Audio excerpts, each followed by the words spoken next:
Pour yourself a cold one. Let's strike 'em, huh? And listen to Ross Tucker break down the top college prospects on another tasty edition of The College Draft. Yeah, it's Daddy Soda time here on the College Draft Podcast, presented, of course, by DraftKings. I'm Ross Tucker, former NFL offensive lineman, 5 teams, 7 years. Most of you know that. A bunch of podcasts. We are recording College Draft and Ross Tucker Football Podcast later on a Monday morning than we normally do because I just got home. I just got back from Chargers Chiefs last night, red eye overnight. Get back home, get into the podcast, start making the podcast. You can check me out on social media, of course, at Ross Tucker NFL. We are at Ross Tucker Pod. The show is always available on YouTube, youtube.com/Ross Tucker NFL. The one thing I definitely recommend is to check out the highlight clips of the other shows. Maybe it's some of the shows that you don't listen to religiously, and you can always get a chance to check out the highlights, the best clips from those other shows: Fantasy Feast, Even Money, Business of Sports, and of course, the Ross Tucker Football Podcast. This show is 3 podcasts in one. It's a college football podcast where we talk about some of the biggest games. It's an NFL draft prospect podcast where we talk about some of the best prospects. And then it's a college football betting podcast where we talk about the spread in those games as well. And we do it all with the help of my guy, Emory Hunt, at FBall Game Plan on Twitter, Football Game Plan on YouTube, footballgameplan.com/2023 draft guide. Did you pre-order yet? You should. I did. I'm getting mine as soon as it's ready. I will devour that bad boy. If you've been listening or watching enough, you know nobody has the breadth and the depth of Emory when it comes to prospects. Look, I'm about to ask Emory about the FCS playoff bracket, and nobody will know more about it than him. Go, Emory. Listen, Ross, it's funny to watch people at the FCS laugh and joke about what people do in the FBS, only to do the same things in the FCS. They talk about, oh, it's SEC bias or Power 5 bias, and they do the same exact things in the FCS with regards to the Big Sky Conference, the Colonial Athletic, and the Missouri Valley Conference. You smash all these teams in the top 25, so when they start playing each other in conference, oh, wow, they're beating up on each other. This is a tough conference, week to week, down and down, play by play. Oh, if you don't play in these leagues, you know, it's hard. Can this undefeated Holy Cross team that beat an FBS team, that beat the brakes off a lot of teams on their schedule, can they go week to week in the Colonial or the Big Sky or whatnot? And then you double back and give Montana, who lost 4 games against all top 25 teams, all teams in the playoffs, you give those guys an at-large bid over a Florida A&M who had the same exact resume as they did last year, an FBS loss and a loss to Jackson State. But this year, the same 9-2 record is not good enough to get in over a 4-loss Montana team. And if you're UT Martin, how upset are you? Because you're not in, despite going undefeated in OVC play, because you lost a coin flip. The OVC decided their conference champion, their at-large bid, or their auto bid, with a coin flip. It would have been best for UT Martin to lose the coin flip, and therefore Southeast Missouri State, who's 9-2 on the year, probably would have gotten an at-large bid, so that way both teams would have got in. But who's to say they would have gotten in? Because they would have looked at the OVC and said, well, yeah, they are 9-2, but this 4-loss Montana team, man, this 4-loss 4-4 in conference play Delaware team deserves to get in. Are you kidding me? I hate it. Yeah, it's it is a bummer for sure. I'll be very curious to see how far Holy Cross goes this year. They've obviously done an amazing job and have an outstanding team. Fordham too, man. Here's the thing. Fordham averages 50 points a game. And people say, oh, to get 2 teams in front of Patriot League. Bro, listen, they put up 52 against Ohio, the Bobcats, who I think are playing for the MAC championship this weekend. And when you think about the ability to put up 50-plus points, yeah, their defense is going to give up 50 points. but you got to be able to score at least 35 to beat Fordham. If you can't score 35 with the way their defense is giving it up, then you're not going to beat Fordham. They have a Mike Tyson-like puncher's chance to beat you in the playoffs. And Lindsey Scott Jr., the quarterback of Incarnate Word, who I've talked about a lot when he was at Nichols last year, he's an NFL prospect, in my opinion. You know, his size is not a skill. He's 5'11", 212. Dude has 50 touchdown passes on the season, added another 7 on the ground, only 4 interceptions, Ross. Incarnate Word, only loss of the season came against Southeastern Louisiana. They also have a FBS win. So Incarnate Word, people, knock the Southland Conference. They have a Mike Tyson-like puncher's chance to beat people each and every week because they also average 50-something points a game. Let's dive into some of the FBS games. It's rivalry week. And as a reminder, you got the FCS playoffs after rivalry week. Then you get conference championship games we'll talk about next week. But college football regular season is coming to a close. You got to get in on the draft stuff. Get ahead of the game here with Emory. Speaking of getting ahead of the game, forget about all those high prices and endless contracts. Sling is your most valuable option when it comes to finding your favorite channels with the best deal for sports, news, and entertainment. They have the best live TV content all in one place, all at the lowest price. If you're like me and you love NFL Red Zone, you can watch every touchdown live every Sunday afternoon with NFL Red Zone on Sling. For a limited time, get Sling Blue and add on Sports Extra with NFL Red Zone for half off your first month. Regular price is $46, now only $23. So you get the best deal on Red Zone, so you can catch all the touchdowns at the lowest price with Sling TV. Visit sling.com/DraftKings to sign up today. Emory, who are you signing up to watch in the Egg Bowl? Thanksgiving night, Mississippi State at Ole Miss. Listen, and because I'm bringing up a D tackle first, Mississippi State, I got to say, Ross, based off how smoothly and seamless you transition to these ads, I would have been the D tackle to get blown up on every trap play. Because I'm thinking, like, okay, we about to jump right into a game, and here you go, boom. And I'm like, man, I didn't see that one coming. So it brings me to talk about Cameron Young. You know what's funny, by the way, Emory? I get if you would have said Labatt Blue, buddy, if you would have said Labatt Blue, I'd have been like, damn it, Ross, you did it again. if my buddies text me about the show, it's either betting or they're laughing at one of my segues or transitions to an ad read. They love it because you'd be killing it. Cameron Young, the D tackle from Mississippi State, he's an interior guy. When I say interior, I know people say, "Oh, D tackle is interior." Yes, I'm talking about specifically shade, nose, one tech, maybe even a 2-eye if you want to play him that way. So I think he's going to find a home there.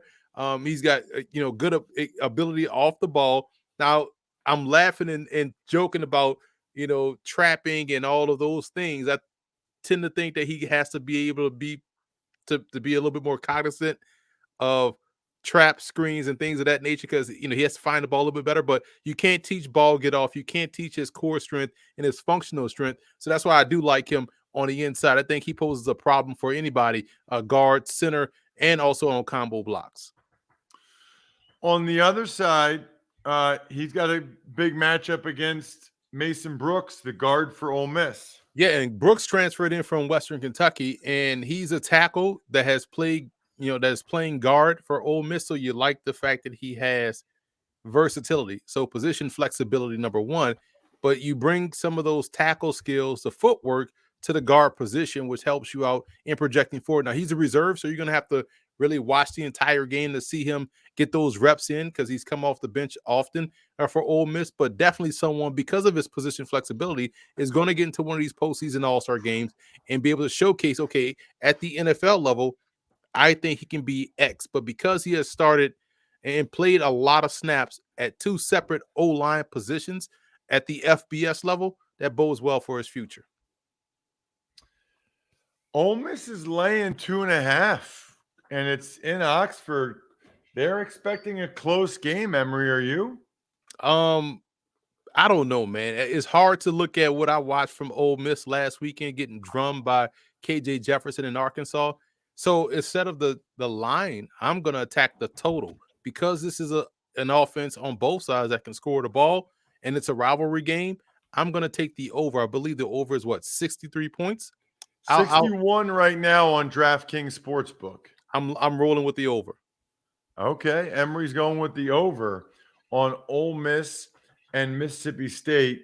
A lot of good games on tap Friday and Saturday. So Friday you got Baylor, Texas at noon, and Tulane, Cincinnati. All these Friday afternoon games because nobody works on Friday afternoons of Thanksgiving, at least not many people.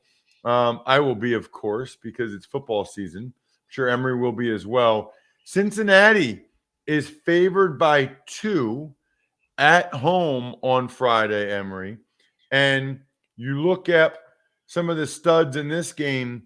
Tulane's got a running back, Tajay Spears, that you like. Yeah, it is. It's funny when you watch and when we make comparisons to players, we're making stylistic comparisons. It's never truly a one-to-one. So for me, when I watch Spears run the football, there's a lot of Brees Hall within his game. He's got a smooth, fluid stride when he runs. He's able to gallop and gain that acceleration. You can see him like dig deep and find an extra, burst to outrun a defense or to create some separation. He's going to the Senior Bowl. You can understand why. This dude is someone that just sees the game very well. He doesn't waste time. You can even, again, it's not a one-to-one, but the way he's able to really hit the accelerator and burst past is sort of Tony Pollard like. So I like the Brees Hall combination with Tony Pollard. I just think this dude is a really good back, and I can't wait to dive into him when I grade these backs because surprisingly, he has a lot of traits that could yield itself to him being within my top 5. How I was a big fan of Sir Roderick Thompson of Texas Tech. This dude has that type of ability. I'm like, man, I can't wait to watch more of this guy play. What about for Cincinnati? They've had some good players on defense last few years. Sauce Gardner, Brian Cook, and you like their linebacker Ivan Pace Jr., who they got from Miami of Ohio. So they were able to raid another program to replenish some of the talent that they lost.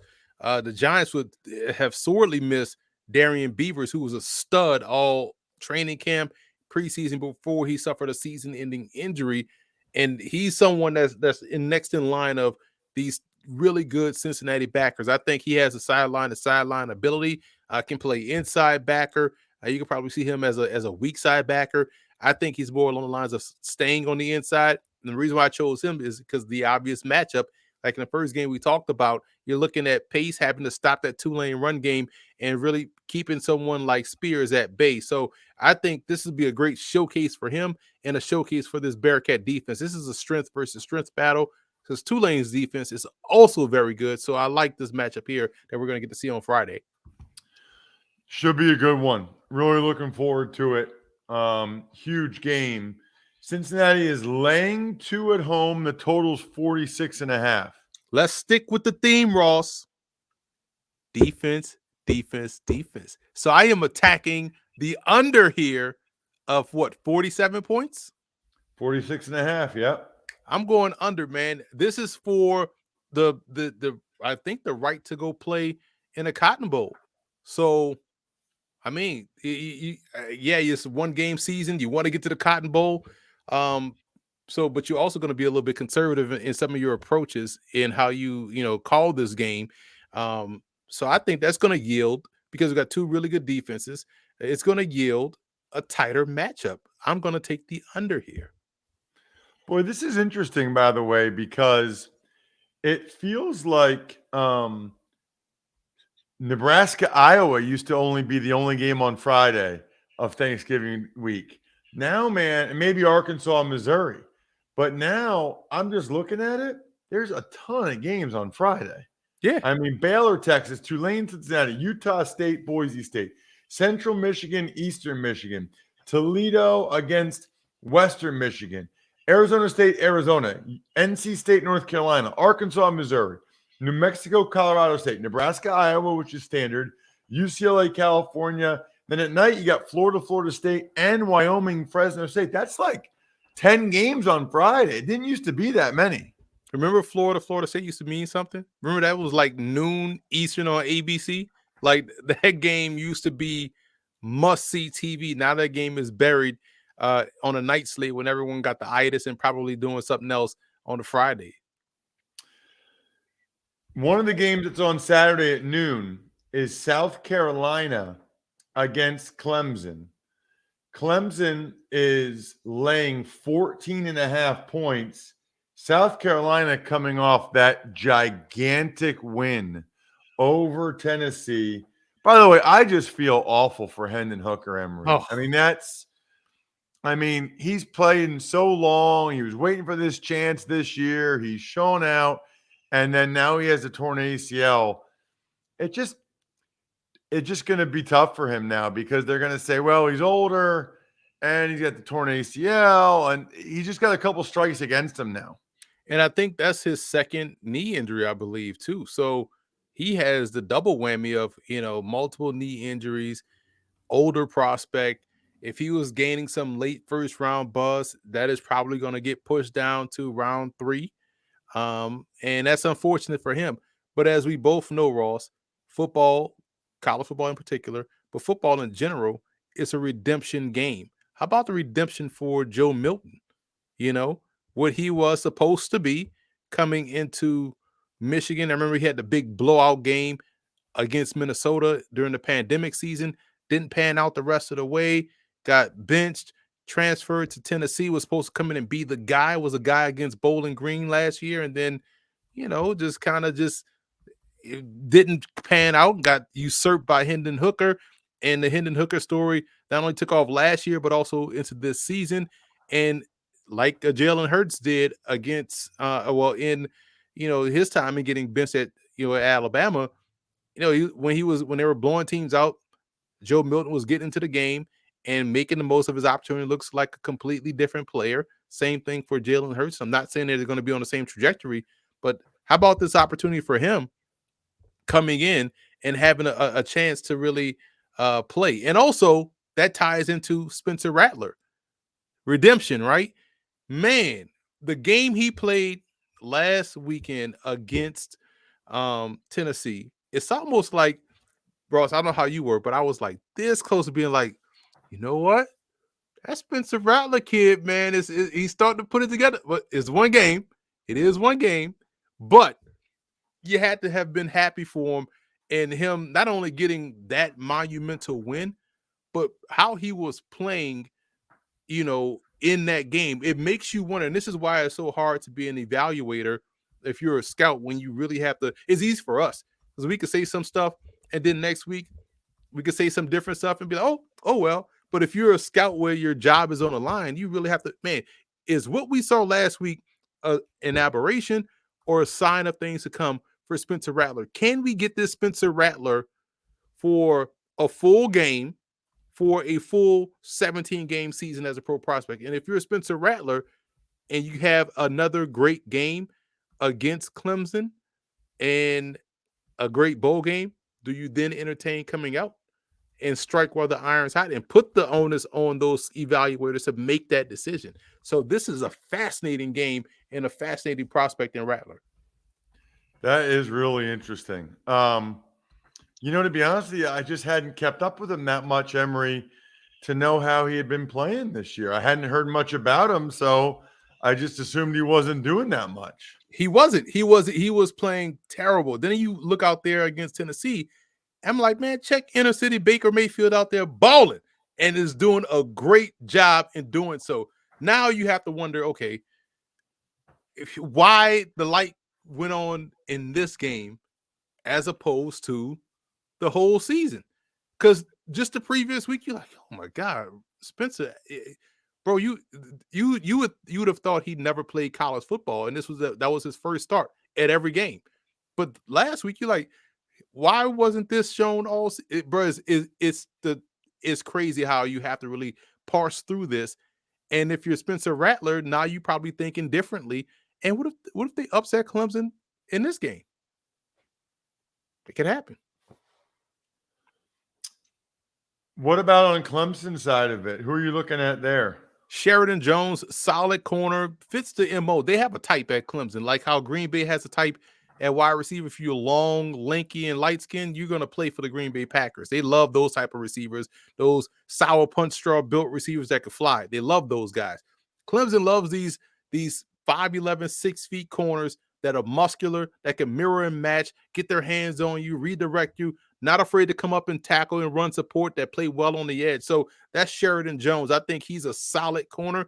He has pro-ready game.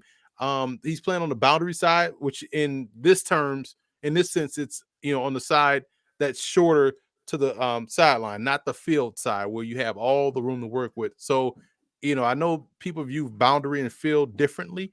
I view boundary as where he's going to have to guard the X receiver, and which means he's not the top tier athlete as the field guy has to be, because he has the field to cover. But I do like Sheridan Jones's ability in all those attributes that I mentioned. Okay. 14.5. Feels like they're begging you, Emory, to take South Carolina. Right. Here's the hook. It's on the DraftKings Sportsbook. Take the 14.5. They're begging you to do it, Emory. The total is 50.5. What are you doing? They're begging you to take it based off the human philosophy of what we just saw last. Man, I just watched Spencer Rattler go out there and win against Tennessee. There's no way they're going to get beat by 14.5 points against Clemson. Like, I'm not even touching that, Ross. Sticking with the script, I'm going over on the total.